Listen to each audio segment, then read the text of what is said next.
Hi everyone. So today I'm here with our brand new signing, Sam Tremblay. Sam, thank you so much for taking the time out to join us. Yeah, you're welcome. My pleasure. Great. I suppose we've had rumours of your signing for, I mean, since the beginning of May now. How long have you been working on the deal with Storm? Because we only found out officially yesterday. Yeah, it was kind of funny because it was we had discussions pretty early, and I think Chris was like my agent, Chris Bailey. He texted me. He's like, "Did you talk to anybody?" Because there was some rumors about it. And I'm like, "No, not really. Just like people that are not related to hockey, really." So he's like, "Well, these guys are very they're very sharp with their rumors." So yeah, no, it was quite funny, but. We had talks pretty early. Chris and I we worked pretty early, right? I would say just before this my season ended. Oh wow. Um, we were kind of like looking around and stuff, but the talks with Manchester were more like in May, if I can recall. Good. I mean, the rumor mill always finds a way. We've had a few kind of leaks over the last couple of days. It somehow always gets out, which I mean, it's exciting for us, maybe a bit of a headache for you guys, but just going through the off season. Uh, Yeah. so with that underway, then when were you looking to fly over and make the move? Um, I just wanted to like something different from the East Coast. It was a grueling season. It's I don't want to talk bad on the East Coast because it gave me like a very good opportunity. But I'm 28 years old. I'm not necessarily pushing anymore to go in the NHL. And I'm looking for more different avenues for my future. I got my schooling done and everything, so I'm more looking to play some good hockey and still want to have fun and I want to travel and this and that. So the East Coast wasn't really giving me that, and especially for the future. Even though I could have maybe have a shot in the AHL, but weighing the pros and cons, it was a pretty easy decision for my girlfriend and I to come overseas. And England was one of my first destination I was looking at too. Yeah. Oh, cool. I suppose, have you ever visited before or been over to Europe? No, well, I've been to France for like a week for a hockey tournament in I think 2010, so it's been a while. But I've had many friends or connections that have been to the UK or anywhere else in Europe. Alumni from McGill or previous friends and hockey players that played overseas, and just like everybody has a great experience wherever they were. So it was again just like the easiest decision for my career and my girlfriend too. Because like the reputation and just like the lifestyle here in North America is very harsh and tough. So it's tough on the body and the mental too. So um, again, it's just such an easy decision for me to go overseas. Yeah, definitely. I think we tend to have a bit of a grueling season in terms of length, but perhaps maybe not as physical as the games elsewhere, Yeah, which would be good, especially for your shoulder. Uh, yeah, yeah, um, yeah, because I think the main people that we know connected to you from McGill is I think Nathaniel Halbert. I think you played with before. So Mhm. we know him quite well in Coventry and in the GB team. Um, Yeah, yeah. No, great teammate. We played actually I think 7 years together total. Yeah, so we played for the Armada in the QMJHL before that for 3 years together, and then we were 4 years together at McGill. And yeah, I spoke to him, and he had also good words for Manchester. And I was also, just trying to get a feel for the league itself. Heard some funny things about the refs, but that's another story apparently. um, Twitter last week, so yeah, yeah. So, but yeah, no, I heard only good things about the UK. So it was cool. I had a few other friends that played there. I think one played for Glasgow and a few years ago, and Ryan Pinney played for Cardiff, and also with Halbert in Coventry, I think. And Dominic Tabatasi, he played the end of the season with Nottingham when they won the cup, I think, a few years back. So a few guys that I could just get a good feel for the league. yeah, yeah, definitely. Um, So I've had some questions written in by a couple of people. So which kind of relates to what we're talking about now. So Liam Swans asked, what's made you choose Storm specifically? Well, talking with Chris, my agent, and also keeping in mind my girlfriend and just like the lifestyle that I wanted to live, as well as having a good team. I was just trying to get the best deal possible, not necessarily for money itself, but for because obviously we're not making millions anyway, so we're always trying to make a bit more. But the main goal is not necessarily money at this stage. So it was just trying to have the best balance for between everything. And I think Manchester was providing that to me. You know, it's pushing for a championship, trying to win more games. Obviously, I didn't want to be in the like lowest seed team, and it was maybe harder to get in the best seed team as well. So I think it was just a best fit, and the city itself can't hear enough good things about the city itself. And yeah, it was just like the perfect match, to be honest. And also just talking with Matt Ginn, the coach, it was a good fit right away. We spoke a little bit, and I think it was just a really good decision, mutual good decision. Good stuff. So Paul Slides asked, can you tell us a little bit more about your style of play? Yeah, for sure. My style of play, I guess it's easy to compare myself to another player. So I said in another interview that I play similar to Philippe Danault for the LA Kings. So I'm a fast player, very, very annoying to play against. I can be physical, but I try to keep my play clean. So I'm not a dirty player a lot, at all. I have a great shot. I have a good hockey sense in terms of defense, and offensive as well. So I'm like a Swiss knife. I can play pretty much everywhere. Very big on faceoffs. It's been my trademark and PK as well. So yeah, I look forward to penalty kills because it gives me opportunity to score goals. So that's kind of like how I see it. So. Okay. I mean, last season we had plenty of killing penalties to do, so I think that was really appreciated. Uh, Yeah. and just sort of narrowing down on that, so Callum Sherritt's asked, within that, so what do you think your strongest attribute is? Because if you're a Swiss knife, you're talking about speed, you're talking about skill, shots, penalty kills. What do you think, if you had to pin it down to one, what's your strongest attribute? Um, it's I would say I've always been used to kind of shut down the best lines. Um, and and by shutting them down is having possession of the puck. So that provides me with more opportunity to score goals and just assists and points like that. So by shutting down their best line, I'm often in the offensive zone.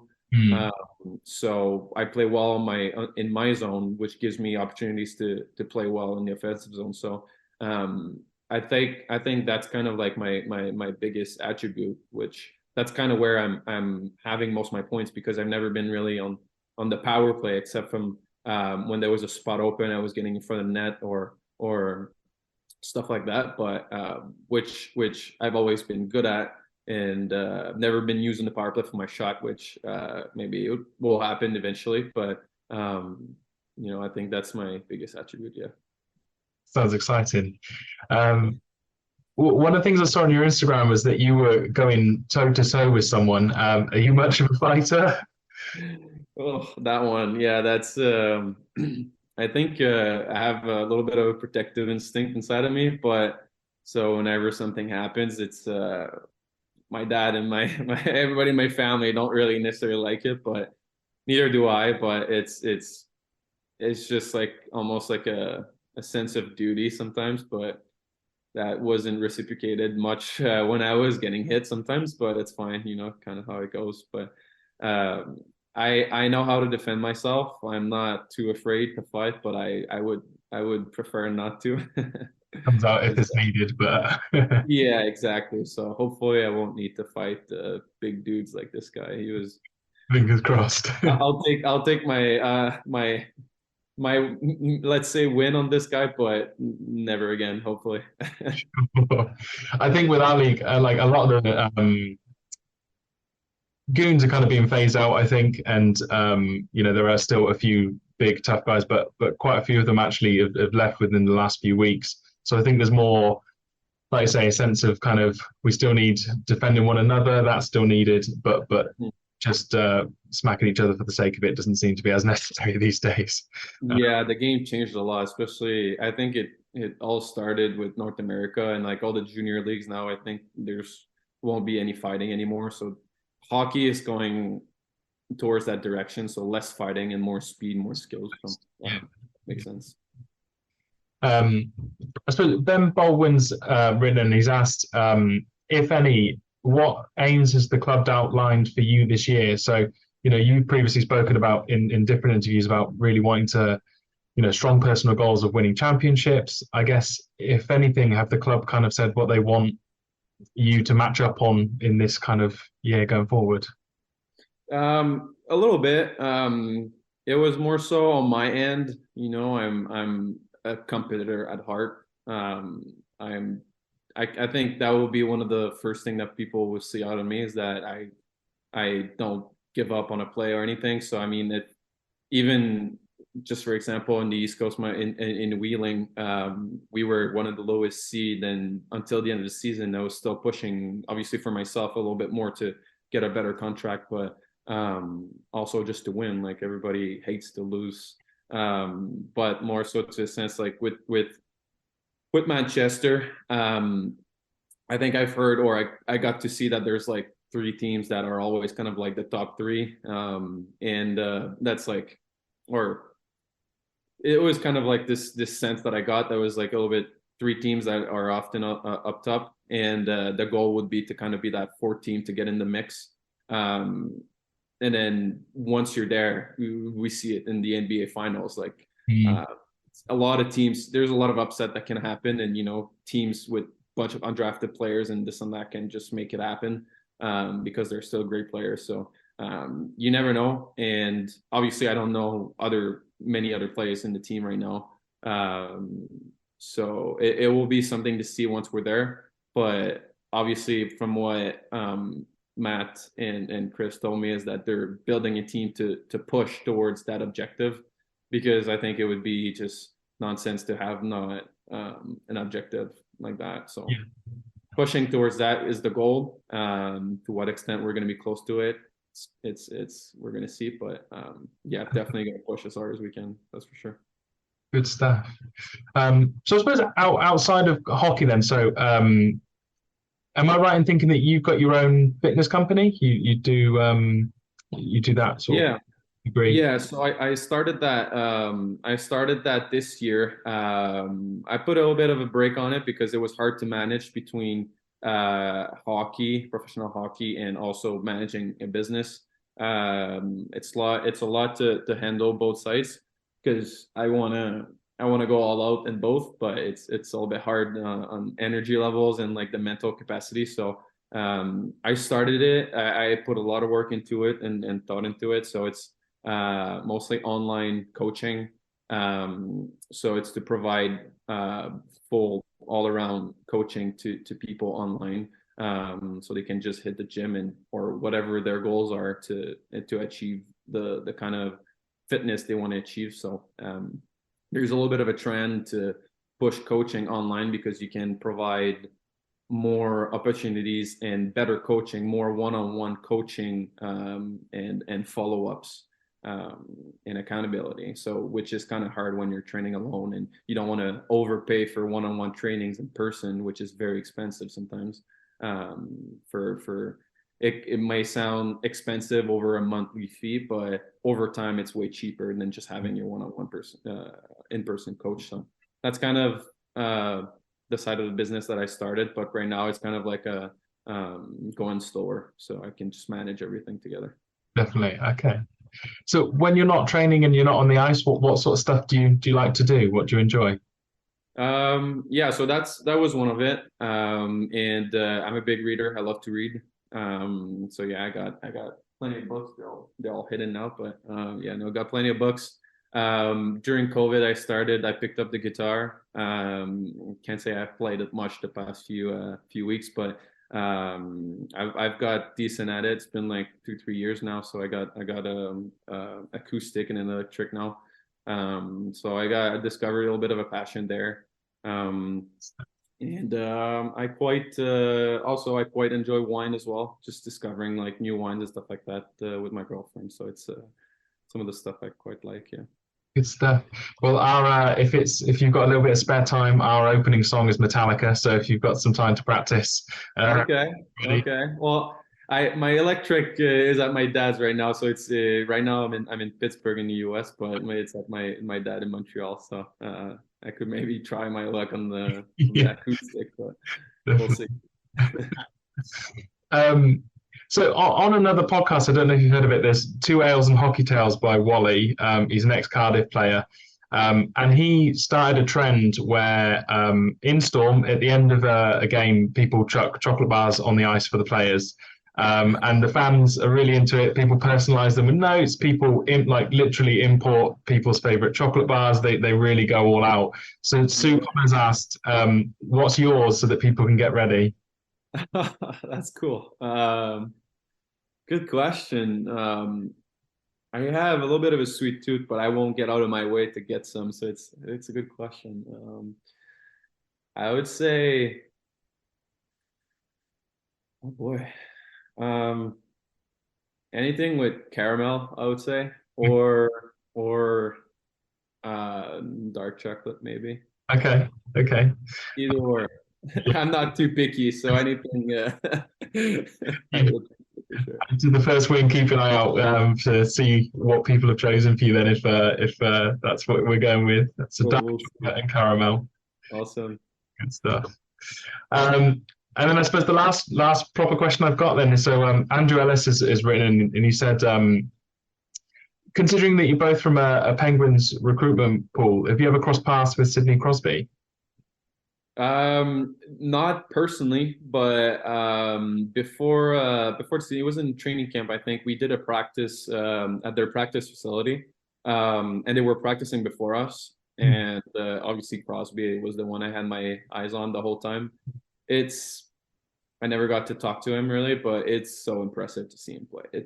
It's pretty insane. It's hard to put words on how good these players are. Like amateur can think of us as really, really good player, but when myself or people will look at the best in the world, it's another class. It's very something amazing to watch him practice, and it was just like a practice and training camp. That was before the season, and the speed of his hands and just the execution of his plays, his passes, and just the way he thinks about the game. No wonder he's been so successful in the NHL, but also no wonder some people can call him like one of the best players ever. So it's very amazing to play, but no, unfortunately, I never got to talk to him. I think he's pretty busy, probably. Yeah, I can imagine. Yeah. Stuff. Um, well, that's all from me. I really appreciate you taking the time out to speak with us and for us to get to know you a little bit better. Super hyped to kind of see how you perform in the preseason games we've got coming up. They've been announced recently, so we're ready to rock and roll in September, I think it is. And just wish you the best of luck with the move. And we'll get to see you soon. Thank you, thank you. I can't wait to get there. Honestly, felt like this season was a little bit of a dagger to not play in the playoffs and stuff like that. I was getting up to the game I can play, and I was still getting better. So it's a little bit annoying that I didn't even get to play playoffs. So I feel like I just want to play already. So quite excited to get overseas. Stuff. Have you got any plans for your summer just before you go? Just what are you up to in the off season? Training, practicing. Right now I'm in the US with my girlfriend. So I can't really work right now. So just really focusing on my body and getting better as a hockey player. So it's been pretty chill so far. So that's why my head is ready to get back into it already. Fair enough. But have you find some time for a bit of rest and relaxation? Yeah, yeah, for sure. Chris. But enjoy your summer and we'll speak to you soon. Thank you. Awesome.